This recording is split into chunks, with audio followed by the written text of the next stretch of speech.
নমস্কার বন্ধুরা, আমি টুম্পা একটি নতুন রেসিপিতে আপনাদের সবাইকে স্বাগত। মাইক্রো ওভেন নেই তো কি হয়েছে, তা বলে কি কেক বানাবো না? আবার কেক টিনও নেই। কীভাবে সব কিছু প্রবলেম সলভ করা যায় সেই রেসিপি শেয়ার করতে চলে এসেছি। আর খুব সহজ পদ্ধতিতেই কেকটা বানিয়ে দেখাবো। তাহলে চলুন মূল রেসিপিতে চলে যাওয়া যাক। প্রথমে চিনিটাকে গুঁড়ো করে নিয়েছি মিক্সির জারে দিয়ে। একটা বড় বাটি নিয়েছি। এবার এর মধ্যে 2 কাপ ময়দা দিয়ে দেব। যে কাপ মেপে ময়দা নেব সেই কাপ মেপেই কিন্তু সমস্ত জিনিসগুলো আমি নেব, মানে যা যা লাগবে উপকরণ। 2 কাপ ময়দা দিয়েছি, 2 কাপ চিনিও দিয়ে দিলাম। চিনি বলতে যে চিনির গুঁড়োটা করে রেখেছিলাম সেই চিনির গুঁড়োটা দিয়ে দিলাম। বেকিং পাউডার নিয়েছি, 1 চামচ ভর্তি ভর্তি করে বেকিং পাউডার দিয়ে দিলাম। বেকিং পাউডারটাকে দিয়ে ভালো করে মিশিয়ে নিচ্ছি। সাইডে রেখে দেবো এই মিশ্রণটা। এবার আরেকটা বাটি নিয়েছি, তার মধ্যে দিয়ে দিলাম 1.5 কাপ সাদা তেল। প্রথমে 1 কাপ দিলাম, তারপরে 1.5 কাপ সাদা তেল দিয়ে দিলাম। 2 চামচ বাটার দিয়ে দিচ্ছি, আর দিয়ে দিচ্ছি 4টে ডিম। ময়দা আমি নিয়েছি 200 থেকে 225 গ্রাম মতো।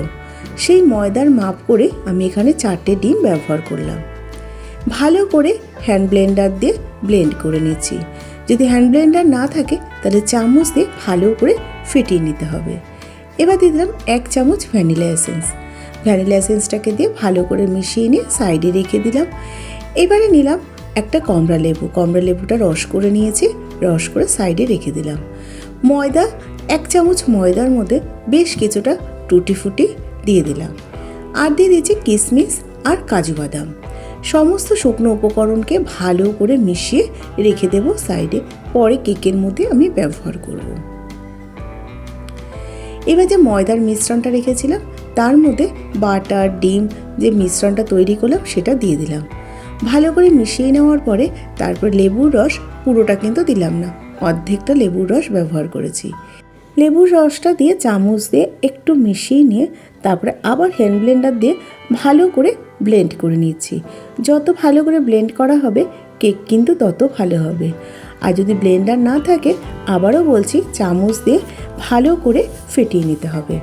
এবার একটা সিলভারের বাটি নিয়েছি, বাটির মধ্যে ভালো করে অয়েল ব্রাশ করে সমস্ত মিশ্রণটা ঢেলে দিলাম। তারপরে টুটি ফুটিটা যে ময়দার মধ্যে মিশিয়ে রেখেছিলাম ময়দা থেকে ঝেড়ে এর মধ্যে দিয়ে দিলাম। ভালো করে প্রেশার কুকারটাকে গরম করে নিলাম, তার মধ্যে একটা স্ট্যান্ড বসিয়ে এবার বাটিটা দিয়ে দিলাম। গ্যাসের ফ্লেমটা একদম লোতে রেখে প্রেশার কুকারের সিটিটা খুলে প্রায় 40 মিনিট মতো রেখে দিয়েছিলাম।